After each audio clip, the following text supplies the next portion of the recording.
We've talked about in chapter 25 of your book, they talk about the spiritual aspect of sex. What do you want the readers to know about this? In chapter 25, I delve into, because we are body and spirit. We're not just body, we're body and spirit. And there's a reason why God created this part. And female circumcision damages a woman's sexual anatomy, which is directly, and I repeat that, directly involved in her sexual function. The cutting, slipping, and stitching, they all are part of what may later be problematic for her. Because you're really cutting somebody's skin, keloid, so many things, bleeding, so many things could happen.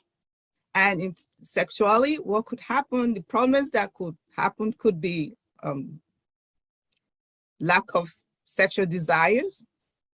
Who wants to be touched there when you've been so badly severed?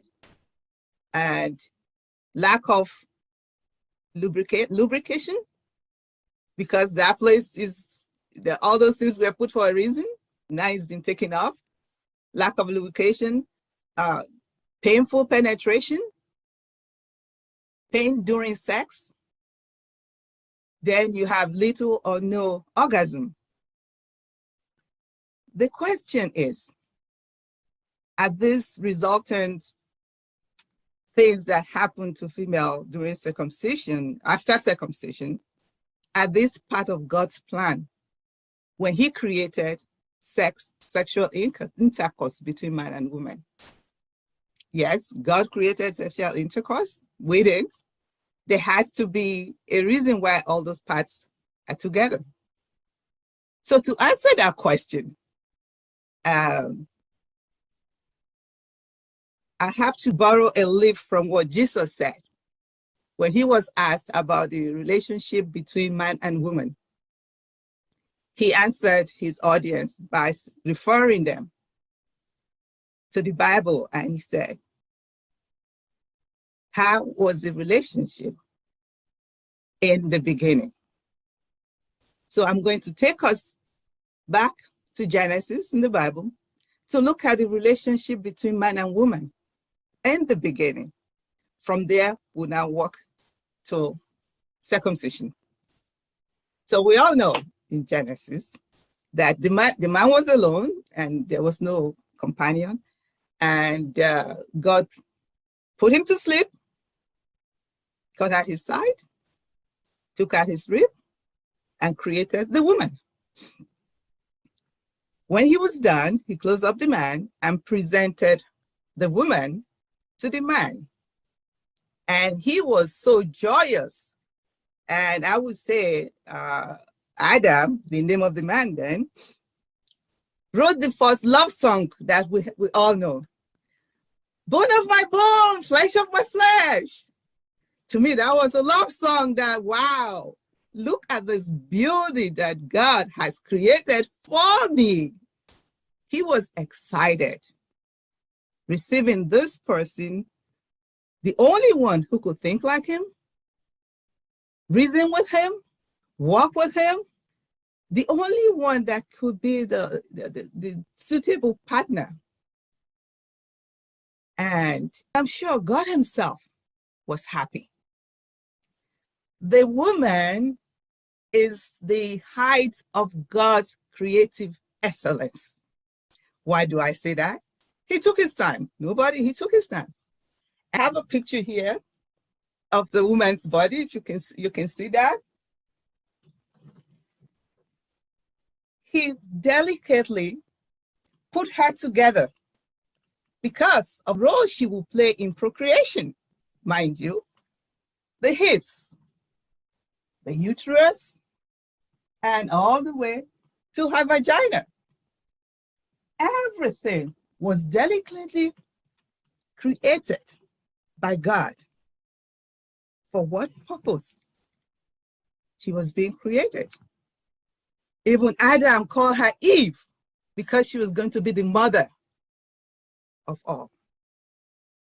The woman's body was delicately prepared by God. And we see that in 1 Corinthians chapter 12, verse 24. It says there that every part of our body, even the smallest part, is valuable. God did this to make the whole body work together smoothly. One part caring for the other. If one part is hurt, the rest hurt. If one part is happy, the whole body is happy. Do you see why the clitoris and everything is important to the whole reproductive system? Now, if we look at the woman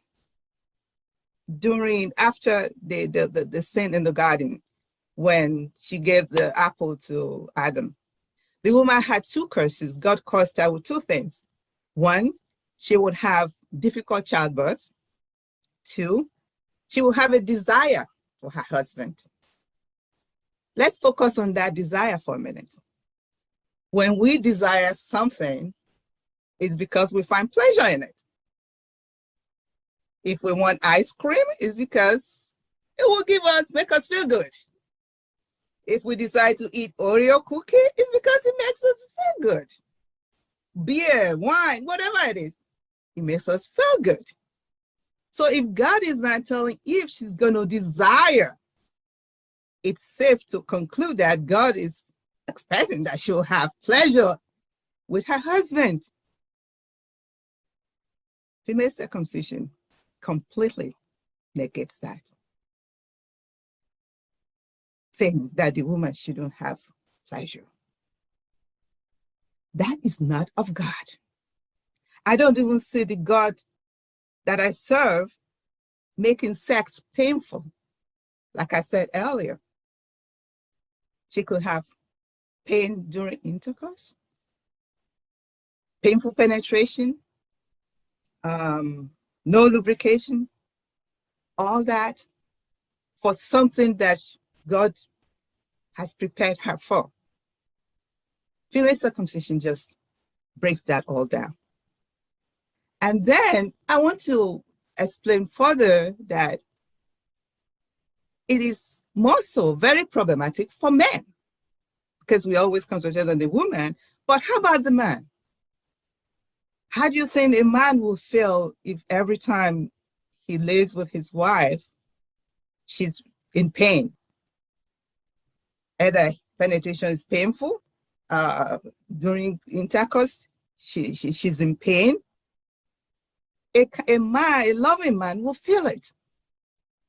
If we go back to the beginning again, when Adam and Eve sinned, Adam was the one who got the instructions. Of course, Eve must know about it because she had that conversation with the serpent.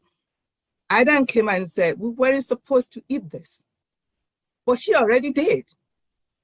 And he had a choice. Either she allows her to die or he joins her. He loved this woman that was given to him, this beautiful image that was given to him. He wasn't going to let her die alone. So he ate the apple with her. So together they were banished. He was with her. Now let's go forward. The modern man sleeping with this circumcised woman. He loves this woman and she's in pain. How would that make him feel? Would that encourage him to go any further? I don't think so. Man can empathize with her. Should he even want to do this? I don't think so. So you'll find out that FGM does not even favor the man. He might just prefer not to touch her because he can't stand the pain he's seeing in her. decide, well, that's when you see the man turn to television. I say, I'm just going to watch television, or I'm going to hang out with the boys. He's going to go hang out with his friend, avoiding that marital bed because he can't take the pain that he's seeing from this woman. And of course, the woman doesn't even know what's going on, because it's not like when you get married, they sit you down and say, hello, you've been circumcised, expect pain, expect this. Nobody has any conversation with you. You're sent off to your marriage and you're told simply, go, you're married, don't come back home, stay there, make it work, whatever you have to do, do it. So the woman really doesn't know what's going on with her own body. All she knows is that this thing is painful, and she bears it because she has to satisfy her marital sexual obligation. And what may then happen? The man start looking somewhere else. She may not even know what to do.